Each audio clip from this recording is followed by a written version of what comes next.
So hello, welcome to the third of our CSSS summer sessions. Hopefully you can see that we're joined by the wonderful Jay and Erinn Urena. Say hello to Jay and Erinn. Hello. Say hi, guys. There's something different about hearing a British person call you wonderful. It's true. Well, I know I've got to call you awesome. You're awesome. You're awesome. Awesome. Awesome. No. We have a whole range of words. You know, wonderful, Magnificent. brilliant, staggering. You guys are. You're kind of like living Fantastic. historians. Yeah, you know not to get us drawn onto history. Anyway, welcome. If you're going to gather this, we know these guys really well. We've known Jay and Erinn for a long time. I was at their wedding on a beautiful summer's day on Long Island Beach. It was gorgeous. It was a beautiful, beautiful day, and it was great to be there with them. I'd never been to an American wedding. What a one to start with. But yeah, so welcome to our live stream. We're going to be chatting with Jay and Erinn. It's great to have you with us. You can sort of join in with us by the chat boxes. We've got somebody monitoring the chat so they can reply to you. And in a little bit, we're going to do something that we call what we call words of knowledge. So don't worry about if you don't know the title. We believe in a God who makes people and who knows people and who knows about them. And he loves them so much, he wants to show them his love and concern and compassion.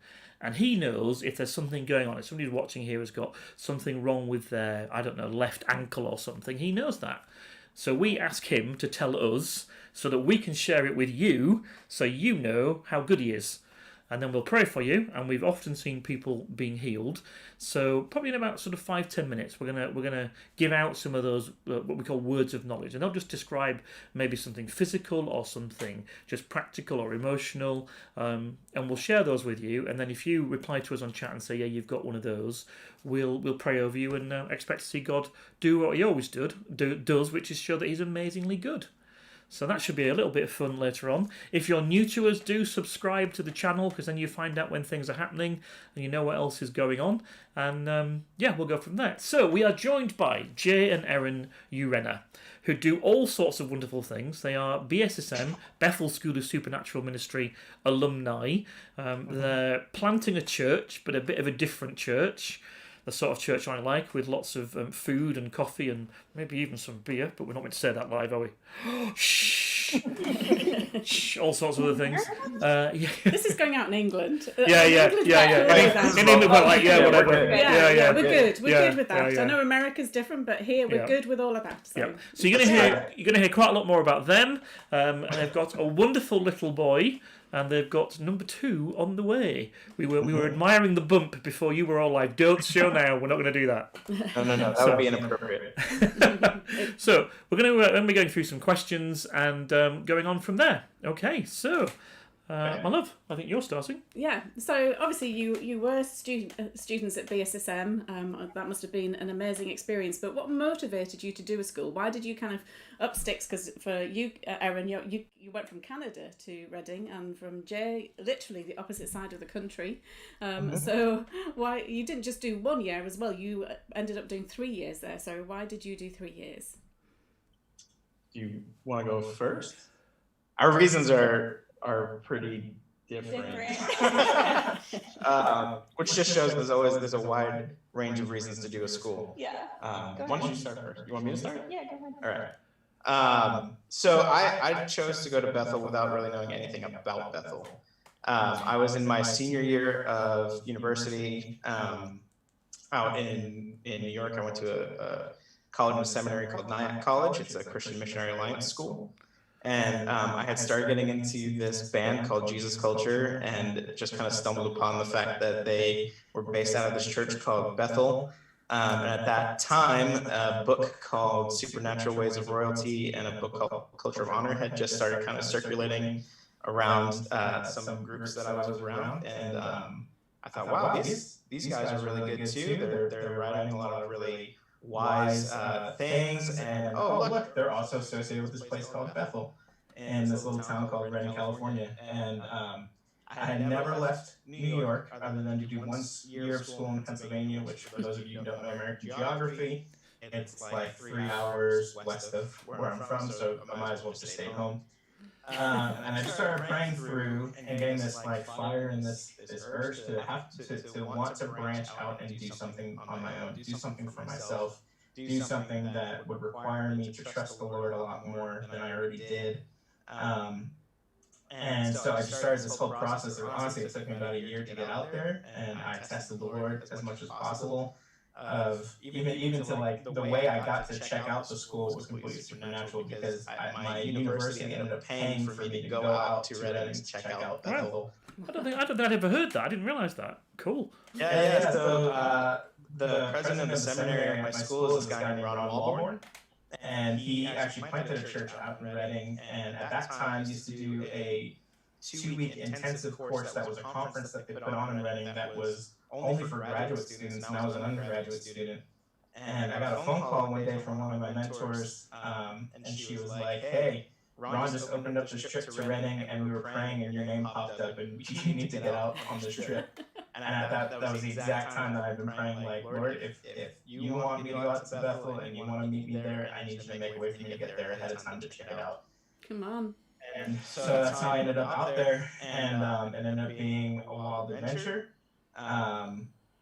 I honestly didn't go knowing why I was going, other than I just needed to encounter the Lord in a way that was my own, away from my parents, away from the churches I've grown up in, even away from the university I've gone to. I just needed to do something for myself with Jesus to make my faith, make my relationship with him my own, and I knew the only way I could do that was to get away.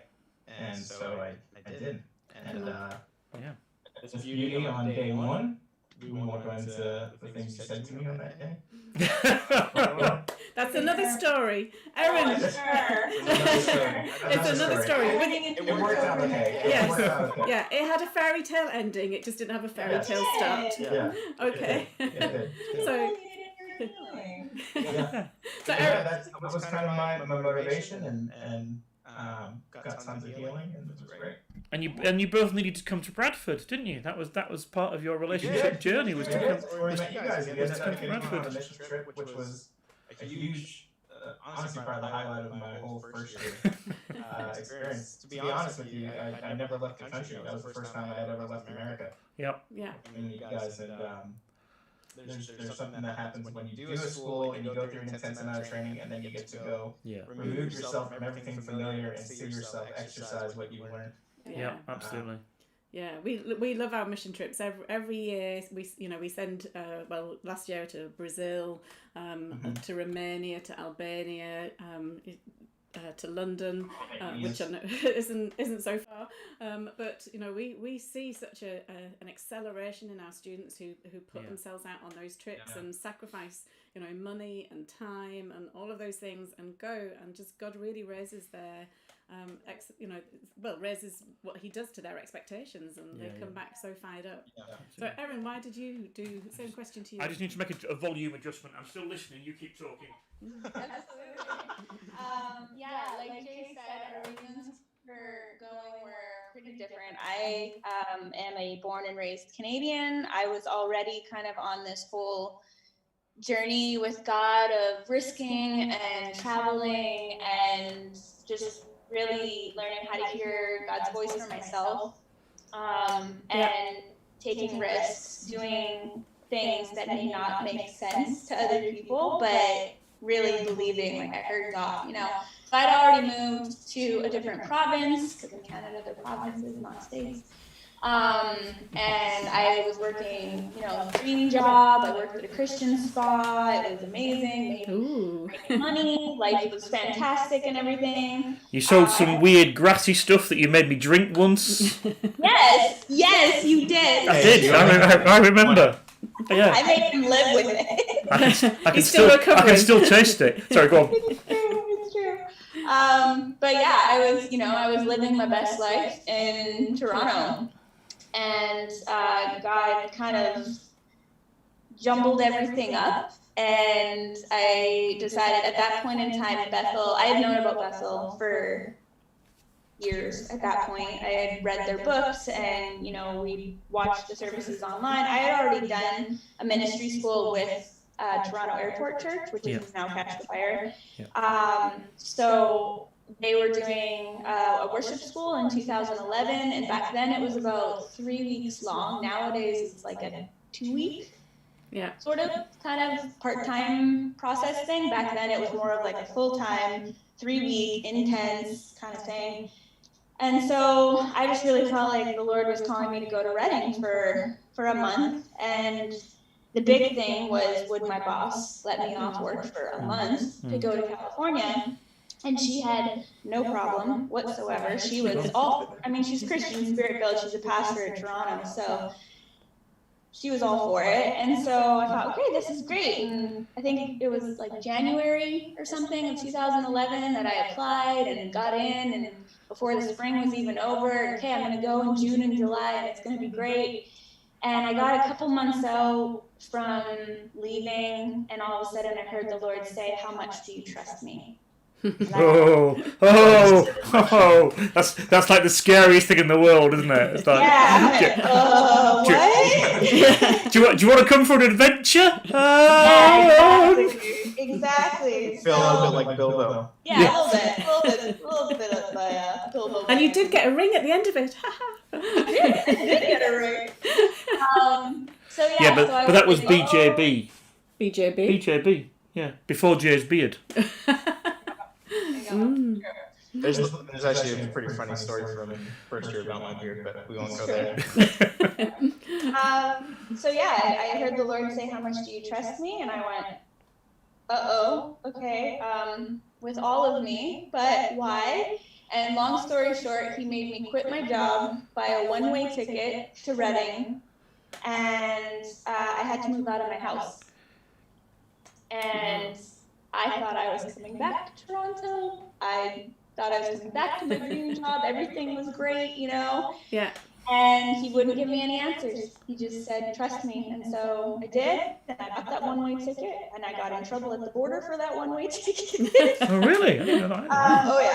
And I went down, and within a week of being at the worship school, I had never experienced being around, I guess you would say, so many revivalists that were like me. So many people who were passionate about Jesus to the level that I was passionate, who got what it really meant to go after the presence of God. Yeah.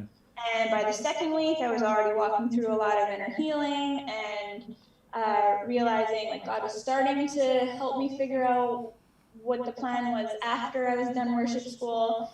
And by the third week, he had me apply for first year, which was a fight the entire month that I was there, because I did not want to do another ministry school. I had no plans on doing another ministry school. I didn't see the just not interested. But every time I turned around, I was getting prophetic words about doing the school. I was, being encouraged and everything. So my very, very, very last night there, I applied for the school. And almost supernaturally got my interview really fast, and again almost supernaturally got my acceptance really fast. And then God had me go back home to Manitoba, to where my parents are, and I got to spend last month and a half with them before going back to Reading for first year. So we got to spend time together as a family, and he just really, he showed up and provided all the money that I needed, because when you go as an international student, you have to have all of your money for the year up front. You can't work in the States, so you have to have everything: rent, groceries, tuition, everything you have to have proof of. He provided it all, and next thing you know, I was in first year, and then met him on day one, and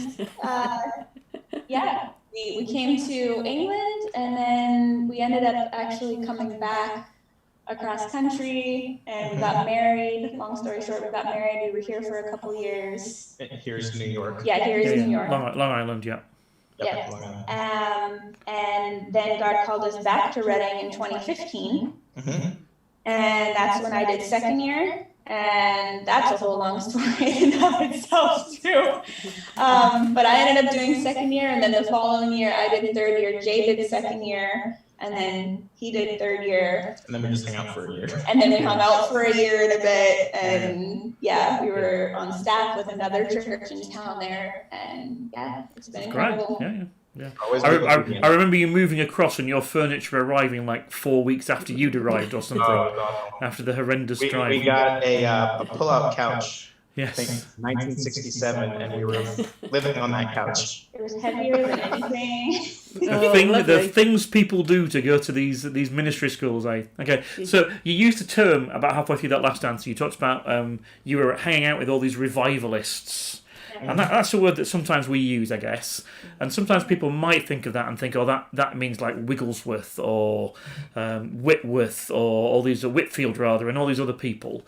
But we would say, no, we can all be revivalists. We should all be good. So what does that mean? What does it mean to be a revivalist for you? And then why should that be something we want to be and do? What is it about that that's like, that's what we should be going after? Yeah, we were actually just having a conversation about this before we got on with you guys. That word, I think, has changed, or at least my perception of it has changed so much since going through both BSSM and then being outside of BSSM and kind of having to create that kind of internal culture of what that means. And when I was in my second year, I was on retreat. Oh, she's going to get the boy. He woke up from his nap. When I was in my second year, I was on retreat at the beginning of every year. You do a retreat with your revival group, which is kind of like your small church group that you go through in the year. And I got away with the Lord, and I was sitting under this tree, and I was having this conversation with him, and kind of asking that kind of question of like, what does this actually mean to be a revivalist? I'll give you the platform, Lord. I'll give you, whether it's Erinn and I do worship and stuff like that. So I'll give you my gifts. I'll give you my talent. I'll give you all these different things. If you want me to be the guy who's, the next Sean Bowles that's calling out all these prophetic words, like I'll do it. And the Lord stopped me and just said, what if I just want you to be a really good dad? What if this whole thing is just, I just want you to be a really good son. I want you to be a really good dad. Would that be okay? Would that be enough? And I just said yes to that. And I think for me now, what I've realized is revivalist is a big word. And it's a good word for really what I think is someone whose life is so enmeshed with the life of Jesus that all they can do is give life everywhere they go. That all they do is change the atmosphere very naturally. Like I think when we sometimes throw the word revivalist out there, we think like, oh, I got to put my revivalist hat on now because I'm at church, or I got to put my revivalist hat on now because I'm doing this conference. It's like, no, it's actually you just living your identity as a son or daughter. It's you stepping into the fullness of who you were created to be, who the Lord says you are, who Jesus paid the price for you to be. So that you can actually see your world transformed through your life, through His life, living through your life. So that's kind of what I think it is for us. It's kind of that's what we teach our students at our school too. Is it's not about whether or not you can get some sort of download of power that's different from everyone else. Like that's Jedi stuff. That's not Jesus stuff. But that's not what it's about. It's about you coming into agreement with who the Lord has called you to be and said you are, and living that life, living that lifestyle. I really love that definition because so often people talk about revivalists as about something that you do, and something that we aspire to almost, instead of something that you are. And as a son or daughter, we are revivalists. If we're sold out for Him, we're passionate for Him, it overflows from us. But part of that overflow is seeing miracles, isn't it? Is that is part of life for us. So what's the craziest miracle you've ever seen? Oh, gosh.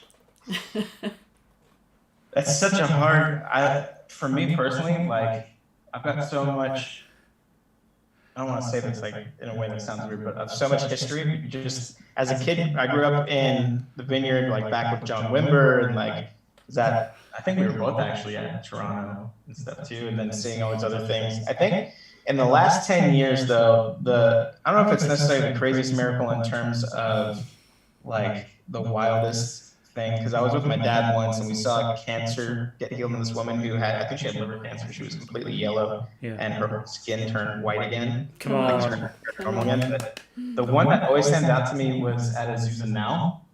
being in the crowd watching. There was this guy who came in. He was brought in. I think he was brought in from the street in a wheelchair. Like hadn't walked his entire life, I think, or at least in the last like 20 years or something.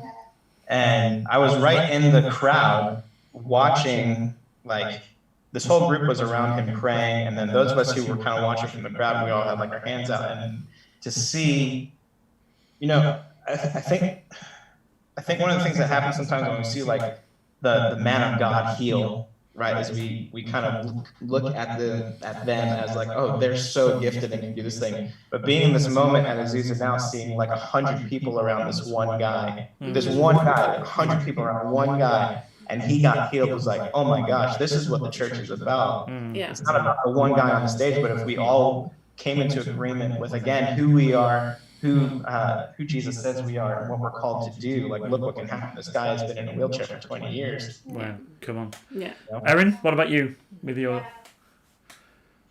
Oh man, I wasn't so much raised in the vineyard as I was raised still just very in that revival culture. So my parents watched Toronto on TV and everything, and we went to all these different revival meetings. So I was raised going to these types of meetings, and also watching my dad. And my dad was very intentional to include me, even as a little kid, with laying on of hands of people and seeing them healed. So whether it was watching, demons being cast out, and I literally watched a man's eyes go from completely dead white to a bright, vibrant blue, to when we visited you guys the first time in England, and I prayed for this elderly lady who was completely deaf in one ear, mostly deaf in the other ear, and she literally, I think it was that week, she had a doctor's appointment to get tested, or the next day or something. And she got it completely confirmed. Her ears popped open. She could hear.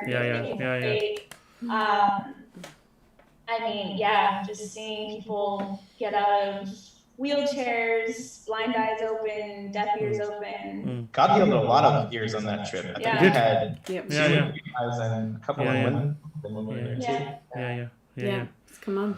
Yeah. That's so good. Well, why don't we just stop? So Stuart mentioned before about words of knowledge, and we'd love to just do some words of knowledge now for people who are watching. So if you're watching this, what we're going to do is we're just going to, Jay and Erinn, and we've been just asking God for some words of knowledge. So words about healing that God wants to do, and then we'll pray for you here and now. And it might be that you want to put on the chat that you've been healed, or that you want to respond to the words of one of the words of knowledge. If you're watching this after and not at the time, you can always email us at inquiries@kingdom-ministries.org.uk and tell us about your story and what God's done, any healing, because we'll share that the next time we're doing one of the live streams. So Jay and Erinn, do you want to kick off? Any words of knowledge you've got? Sure. Do you have something?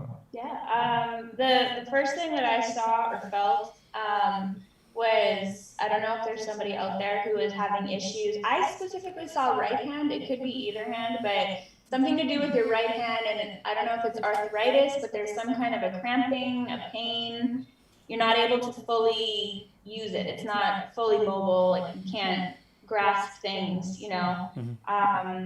And yeah, that's the first initial one that I got. Cool. Okay. Are we wanting to give time for response, or are we just going to all go? Yeah, we'll just do them all, and then we'll come back on chat and everything. We'll pray. So yeah, the first thing I got was I heard pancreas, and I don't know if it's specifically like pancreatitis or if it's diabetes. But actually, I felt like if you got anything going on with your pancreas, whether it's that pancreatitis or diabetes, I actually kind of felt maybe type 2 diabetes. I felt like that the Lord wants to heal that right now too. And then I also felt I heard the name Elliot. I don't know if the name Elliot means anything to anyone, but I felt like there was usually when I get a name, it has something to do relationally. Like the Lord wants to restore something relationally. Yeah. And Elliot. I've gone straight to ET now. Elliot. Anyway. You know me in films. Well, that's relationship. Maybe he needs to phone home. Maybe he needs to phone home. Oh my word. Okay. So I would say I think it's the right knee. It might be the left knee, and it's like clicking and cracking, but also every so often it's giving way. So you're not able to put all your weight on. I think it's right. It could be left. I don't always get that bit right. See what I mean? So it's your knee. Yeah.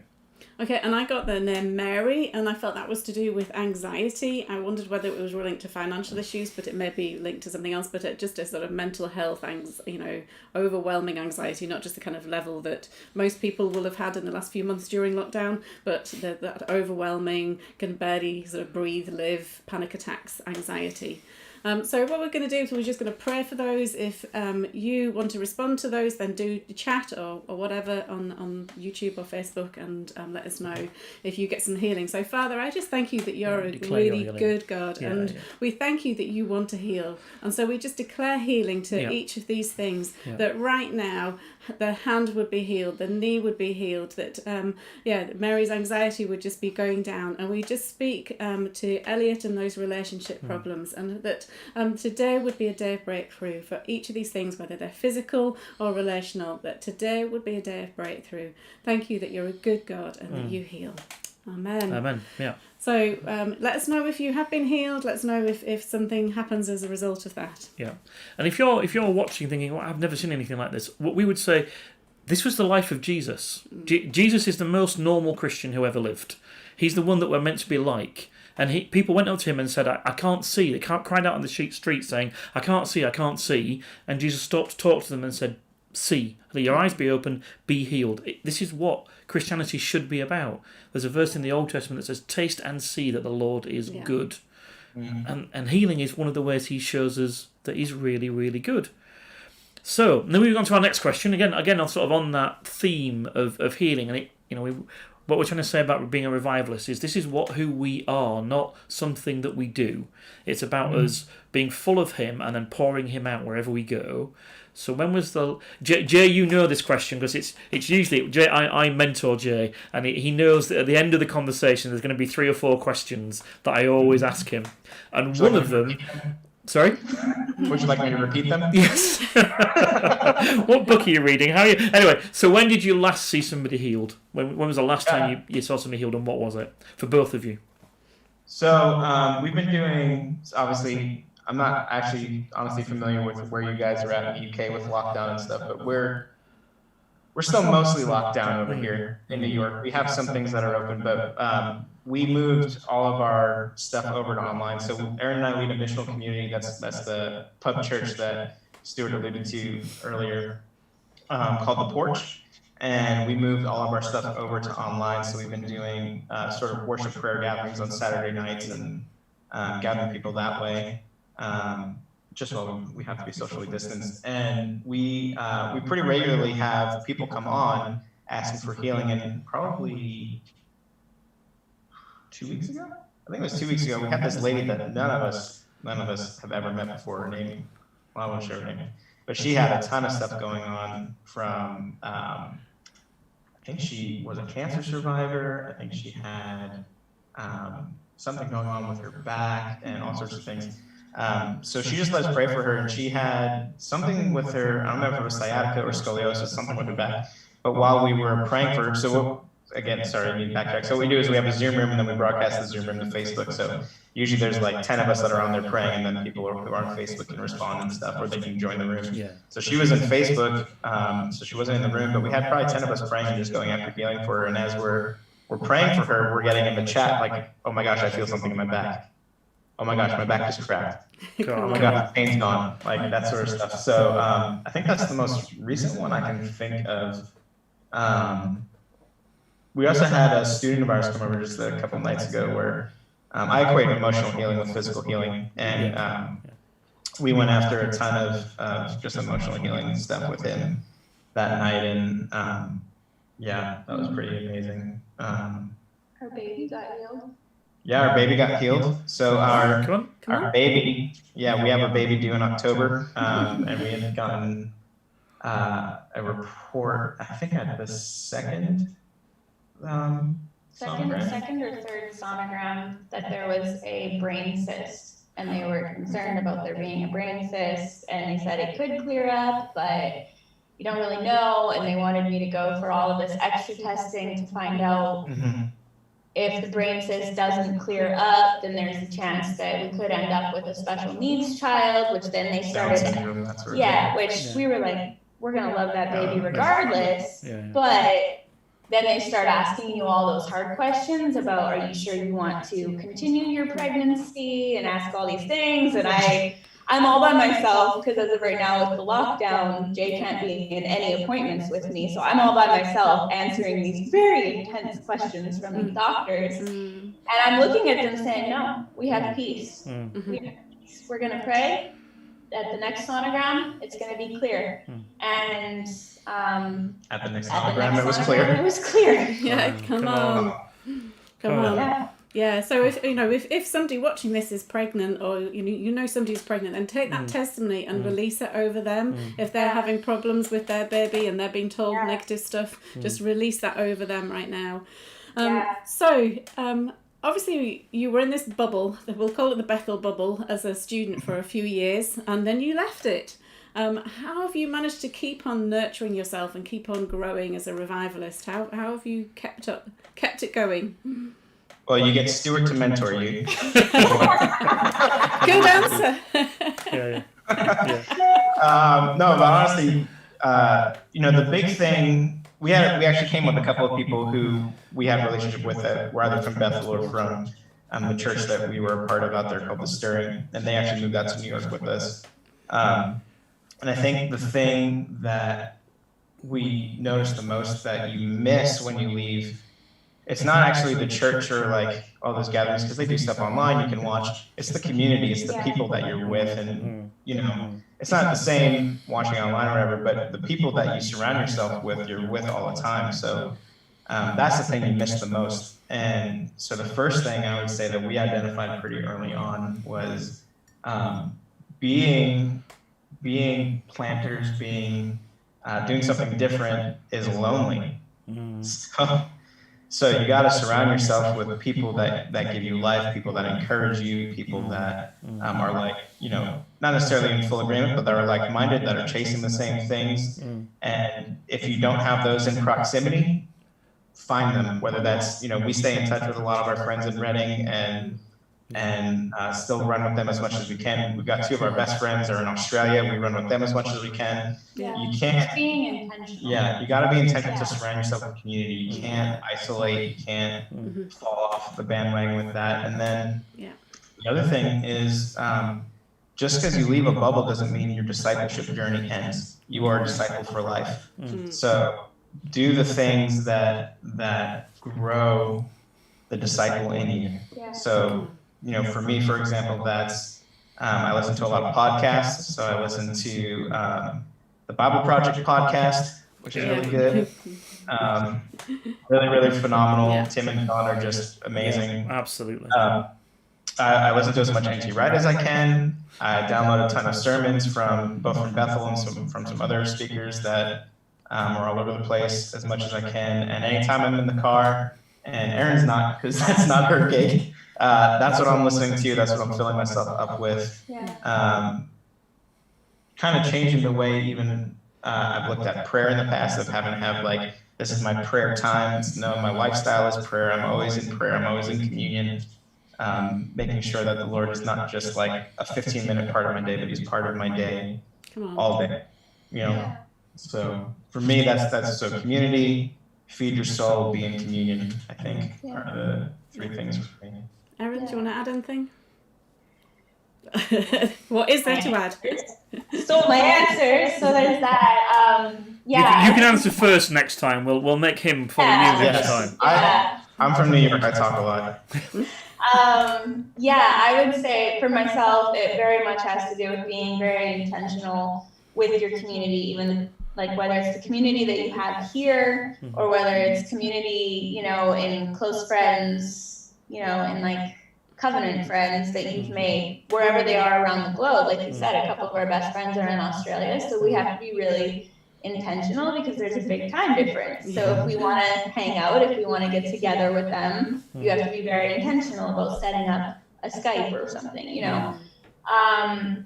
as well as for me, he works multiple jobs. I work multiple jobs, but from home. And then on top of that, I'm a stay-at-home mom. So I'm chasing an almost 3-year-old around. I'm growing a human, but there's not a whole lot of time for just having quiet time with the Lord, which I'm an introvert and I very much value and I very much love, but that's not my reality right now. And so it's just a matter of being in communion with the Lord and having conversations with him and really just choosing to go deeper. And when he brings things up or when he wants you to, pursue different things, you find your different ways to be intentional about that so that you're still growing, you're still learning. Like Jay said, you're always a student. We might be heading up a school or a church or whatever, but we're still learning and we're still growing, and you're always going to be in that learning stage. So, yeah. Brilliant. Okay. I mean, I guess some of it might overlap a little bit, but you've mentioned all the things you do.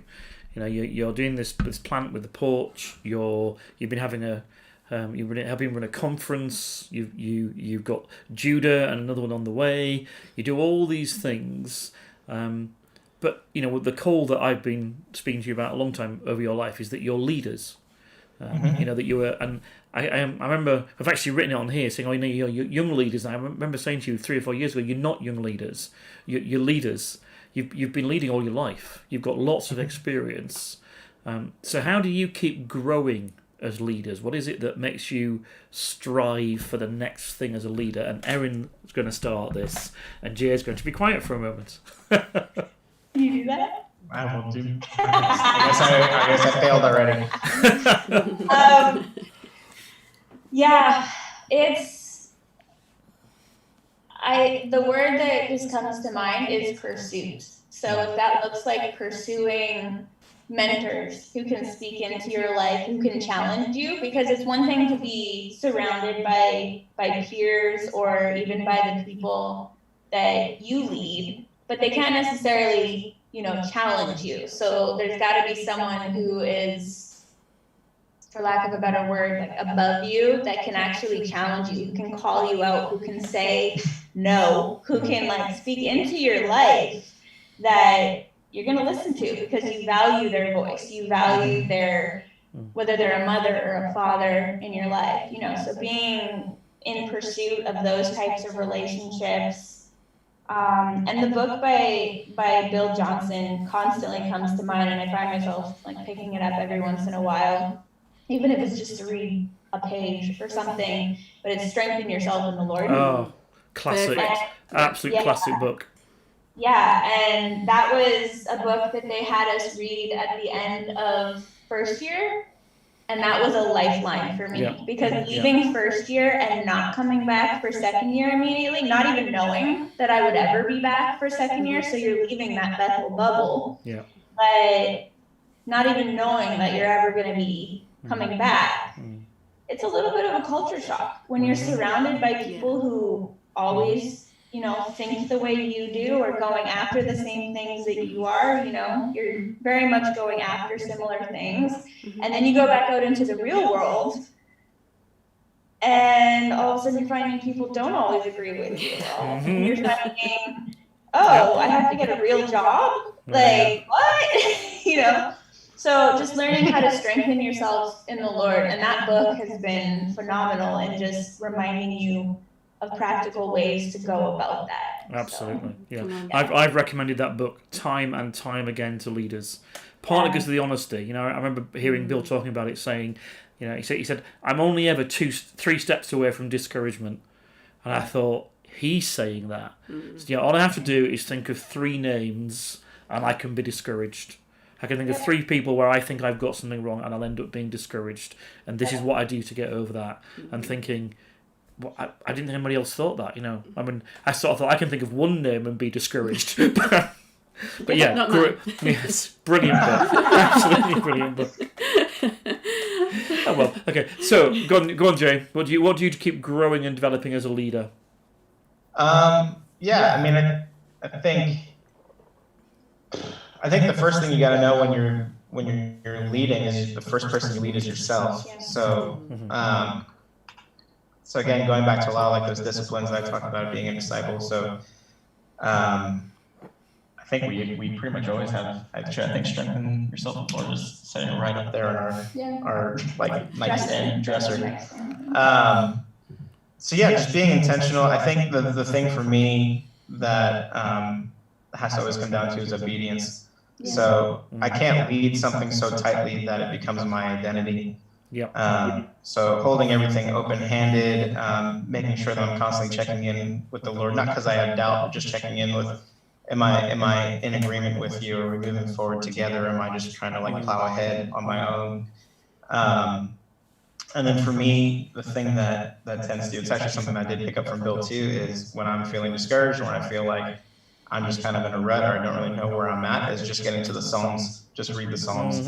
Just keep reading the Psalms till I have hope again. Keep reading the Psalms till I have vision again. Keep reading the Psalms until I feel like I've got that connection again. Because I think as a leader, that's your first thing, right? Is the way you know you're leading yourself is gauging your connection with the Lord. Am I connected right now, or am I disconnected? Am I more than the thing I'm building, more than the people I'm leading and how well they're doing or not, the thing I've got to gauge myself by is, am I connected with the Lord, or am I doing my own thing?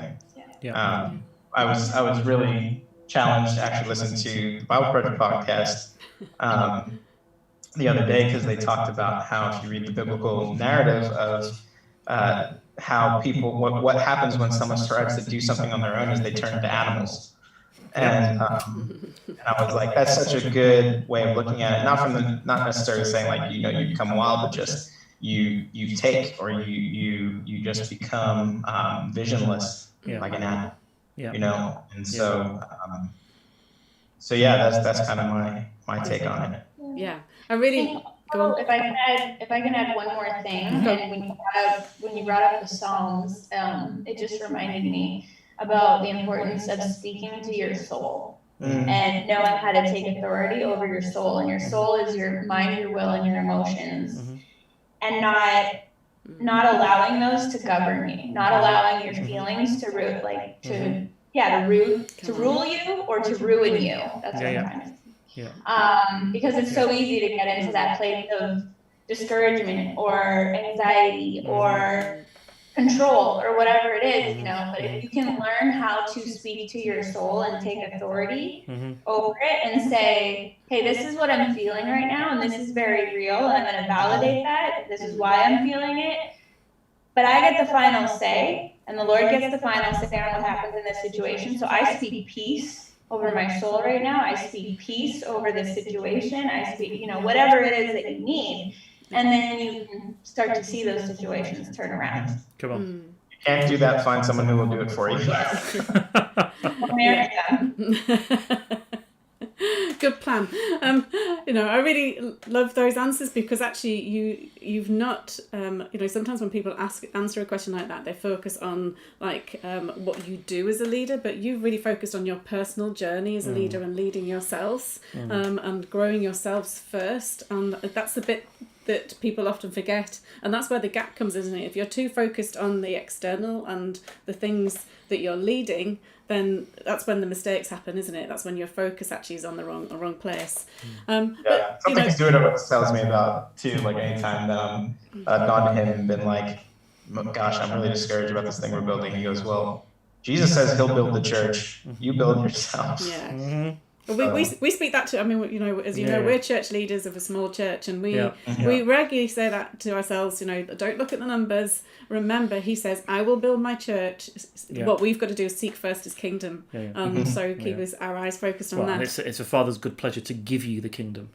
I'll build my church. I'll give you the kingdom if you ask for it. And doing it any other way is a route to self-destruction. So it's a route to just kill yourself. But I know Stuart didn't want to call you young leaders, but you are leaders that are young, and you're probably delighted to still be called young, aren't you? But call ourselves elder millennials. Okay, but you're still millennials, so we're definitely not. We're not millennials. I don't know what we are, but we're whether well, whatever we're the busted, not the boomers. Anyway, keep going. Yes, whatever we are, we're not millennials. But the challenge can be sometimes as millennial leaders, how do you encourage those around you who may be older than you, who may be our age, who, lead those people who might think of themselves, look at you and go, but we're more experienced than you, or we've been in leadership longer than you, or we've been doing this Christian life longer than you. So how do you lead when maybe there's some other people around you that are more they perceive themselves to be more mature? Yeah. Apparently I start too much, so I'm going to let you. Well done, very chivalrous. Yeah, this was something that we very much learned at the beginning, but also all through this last year being our first school year with Convergence School of Ministry. Yeah.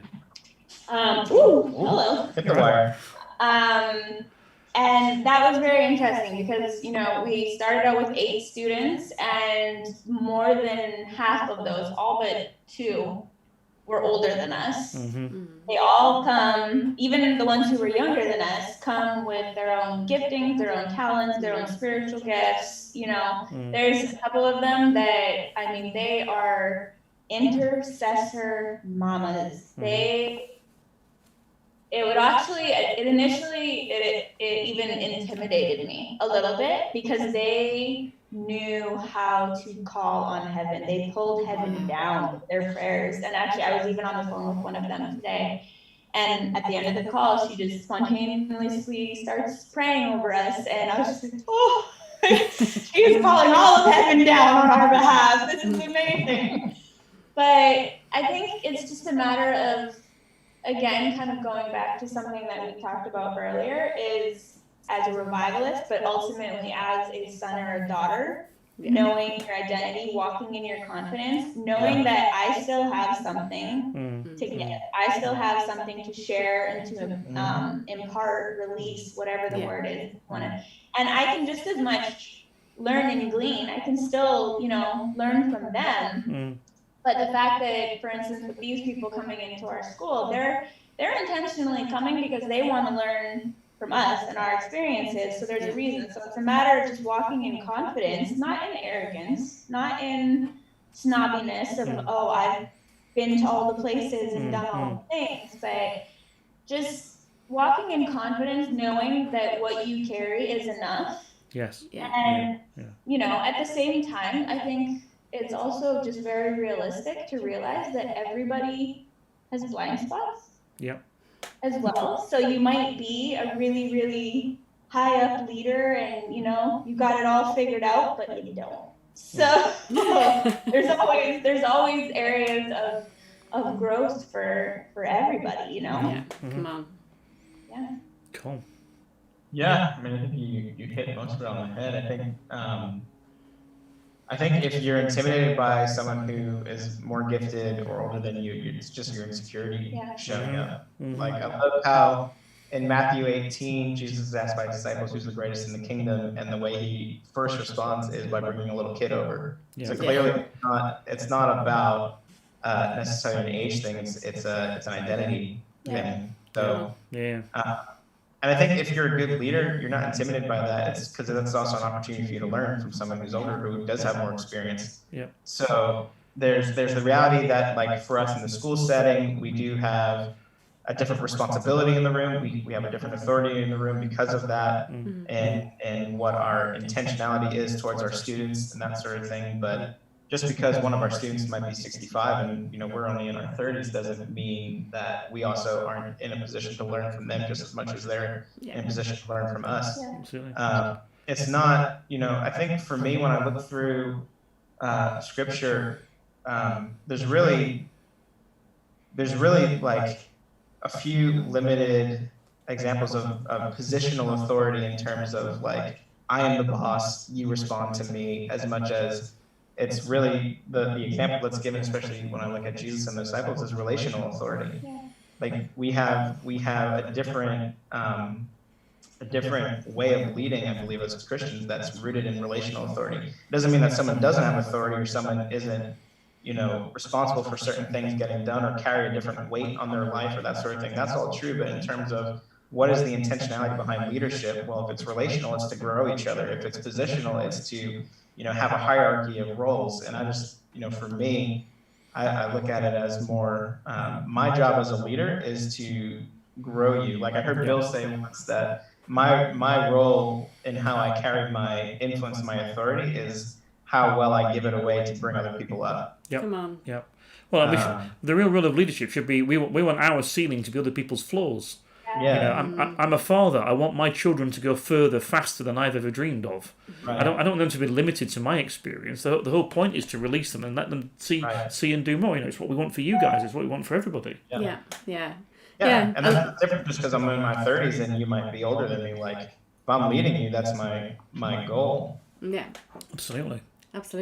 And, we have a real heart to see millennials raised up. That's one of the words that has been given over our lives. And so we champion you, and we love the fact that you're not intimidated, but you are leading people off across the generations. Just slipping mode slightly for a moment, we have been, as everybody knows, in this crazy season where we've had this world pandemic. None of us have ever lived through anything like this in our lives before. It has happened in history before, but not in our lives. What's happening? What's going on? A world pandemic. So what do you feel God's been saying through this season? Like, what are you discerning him saying? Go for it.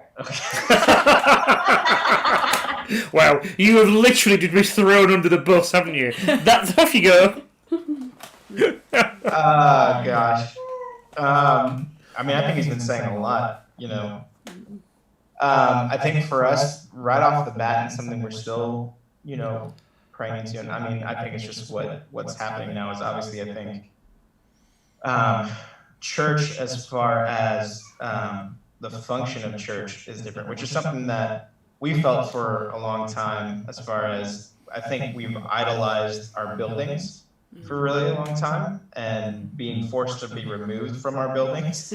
Like, I don't know how it's going over there, but you're seeing all kinds of crazy responses to that right now over in the States.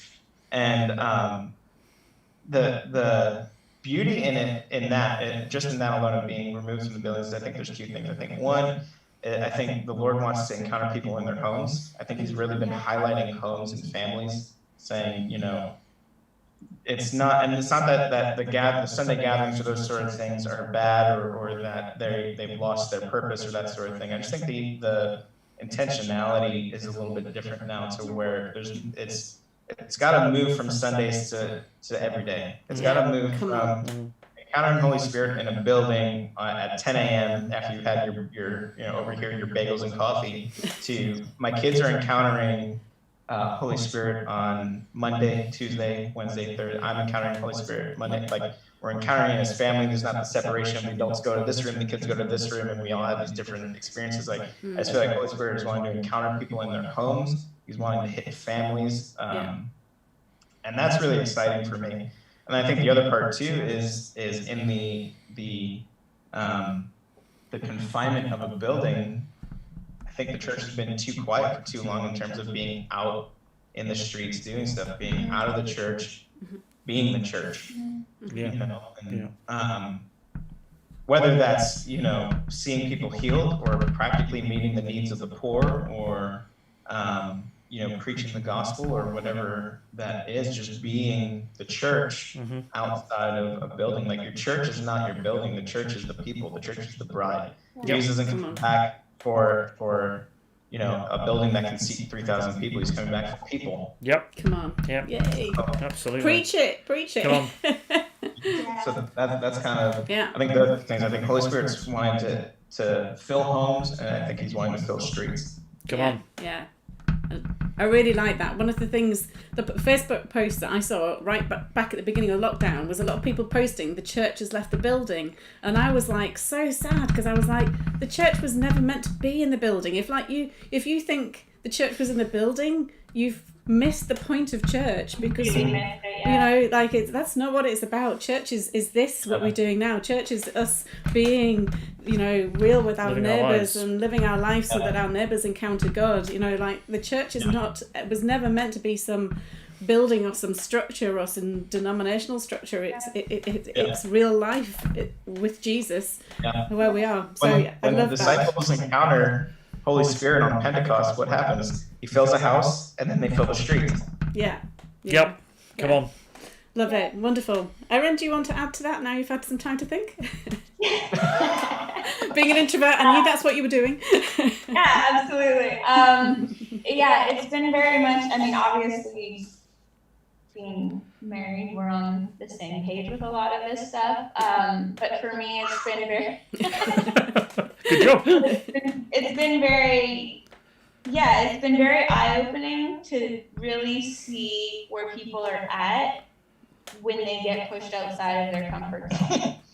Yeah. And when your buttons get pushed and your comfort zone isn't there anymore, how do you choose to react versus respond, you know?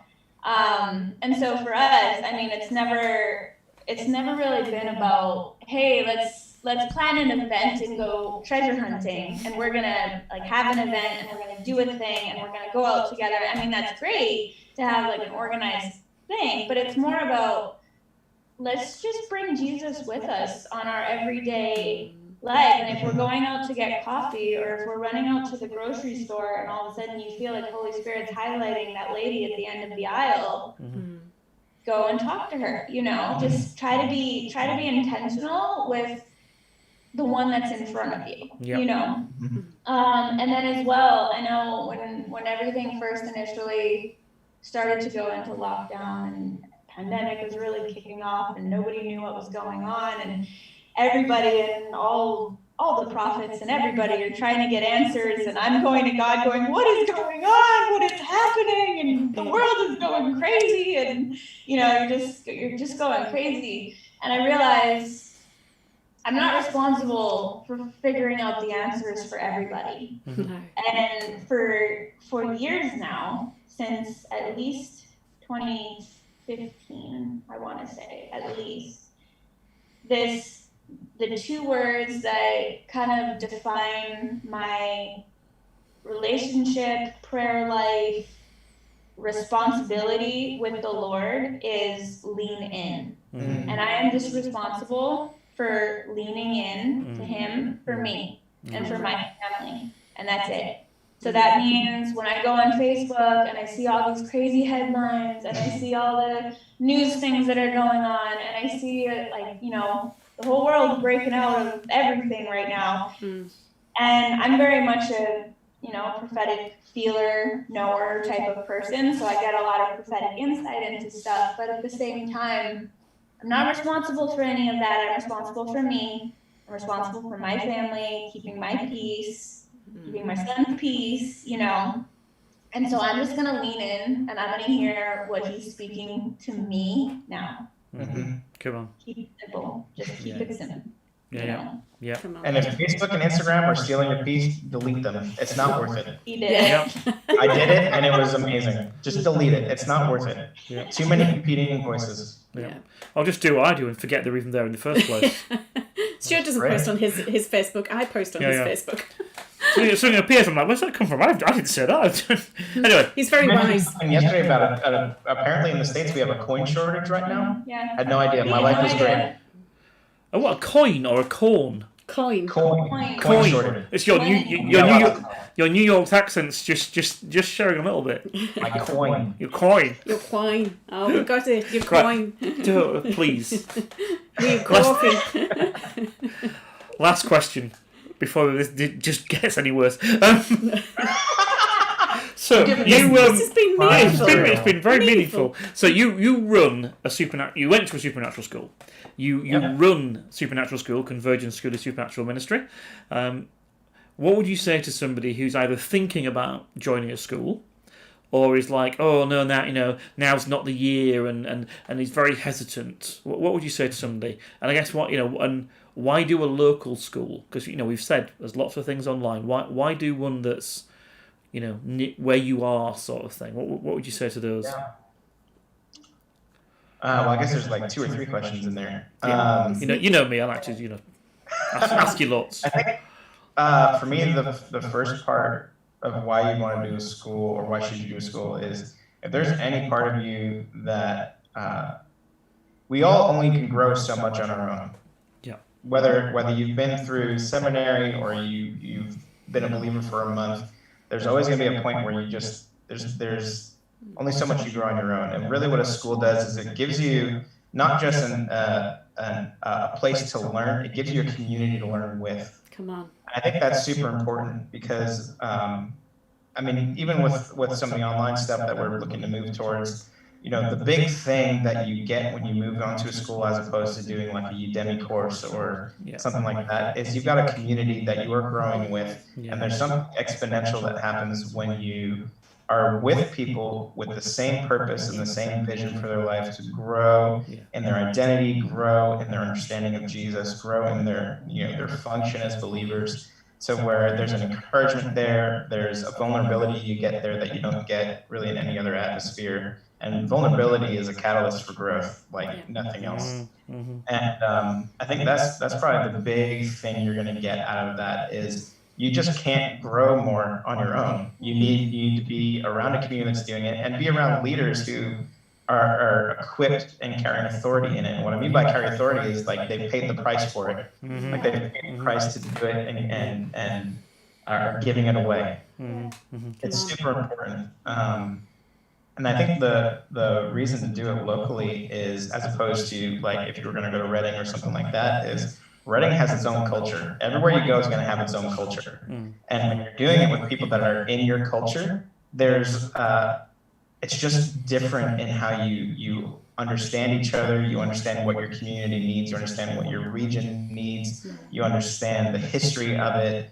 In a way that's different. And when you go to like a place like Reading, as amazing as it is and incredible as it is, when you leave, there is a culture shock because you've grown in this place that's not the place where you are then going to live the rest of your life and give it away.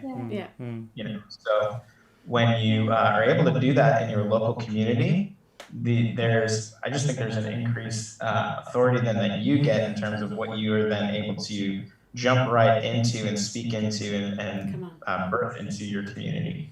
Yeah. Come on. Absolutely. I mean, the first thing that comes to my mind is why not? You know, you're not even just a matter of, you know, pursuing your dreams, or have you always had this like calling and you feel this pulling on your heart to go deeper? And I mean, you can say all of those things.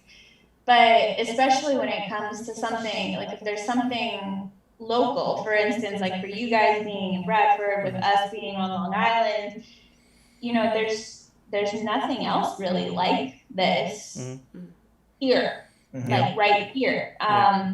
So you are, in a sense, paying a price to see it happen literally on your home turf, literally. And in a sense, that also means that you get to partner with God in being a pioneer in your area, and you're going to have a newfound sense of authority over the atmospheres and over the, you know, all the different things that are going on in your area and everything, as well as I mean Jay mentioned the whole thing about vulnerability and everything, and that was one of the things that we heard the most from our students this past year was how I guess the word would be like how in awe they were that we created a safe place. We created it, and we what's the right word? Not like Cultivated? We cultivated, but we also showed it in ourselves, by ourselves being vulnerable. You know, when we're teaching, we're being very real. We're telling them very real testimonies. We're telling them, hey, I don't have all of the answers for this right now, you know, whatever it might be, but we're creating a safe place for them to be able to open up and be vulnerable, which then allows even more healing to come in, because they're starting to understand what community and what family looks like, what it looks like when family fights for you. What it looks like when we all are worshiping together and we're just going after the presence together, you know, all these different things. And each week just builds and builds and builds. And then you've got this foundation together as a family for instance. So, we've got all of these second year, and you guys as well, you've got all these second year students that are returning because they were so impacted by the safety of community, by the worship, by the just experience as a whole, and they want to keep growing.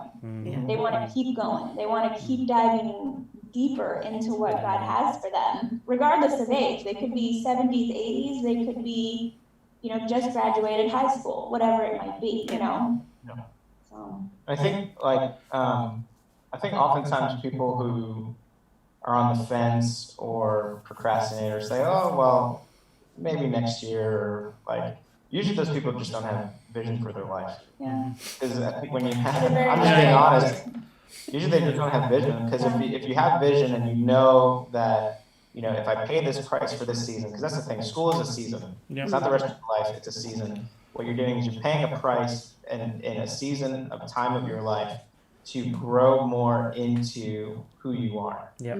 Right? And if you have vision for it, like my friend Mike always says, vision gives pain purpose. If you have vision for it, then you're willing to pay the price for a season to be able to say, in a year from now, I want to be different because, I'm made to live more fully alive, where I'm created and who I am as a son, who I am as a daughter is made to live without fear, any of those things. And really what school does is it gives you, again, that community to go after that stuff together. Yeah, absolutely.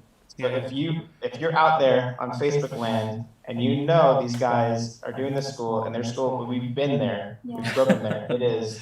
Well, and hopefully you're coming back as well. So Yes, next year. Yeah, listen, let's get out. Let's go. No, these guys are doing it, and it's amazing. And if you're on the fence, ask Lord for some vision, and be willing to pay a price for a season for your life to change, because it will change. Yeah. absolutely. Yeah, great answer. I love the summary answer, which is why not? If you sat there watching this tonight and you're thinking, oh, but I'm busy with my kids, I've got a full-on job, how would I do the homework, how would I pay for it? All those are just excuses. It's a bit like the guy who puts his hand to the plow and then looks back, isn't it? And Jesus says, don't do it. Don't put your hand to the plow and look back. Just put your hand to the plow and plow on. And it will cost. It will cost, but it's worth it. And we know that everything works for good for those who are in Christ Jesus. And people quote that and then say, but remember, the Lord He's not obligated to fulfill your destiny. You've got to work with him for that. You've got to partner with him for that. He's offering it to you, but if you don't step into it, he's not going to force you. He gives you choice, and he respects your choice. So if you want to go further, you need to be willing to risk more. Yeah. And why not do it in a community? Absolutely. Absolutely. Yeah, and that's one of the things, you mentioned about the safe place, and every year one of the things our students say to us is this was a safe place to grow, it was a safe place to take risks, it was a safe place to be vulnerable. We've never been in a place where it was actually celebrated when we took a risk and it didn't work out. We were like, yay, we champion you took a risk, well done you. So I love what you said. You stepped out, you fell flat on your face, fantastic. Now pick yourself up and do it again.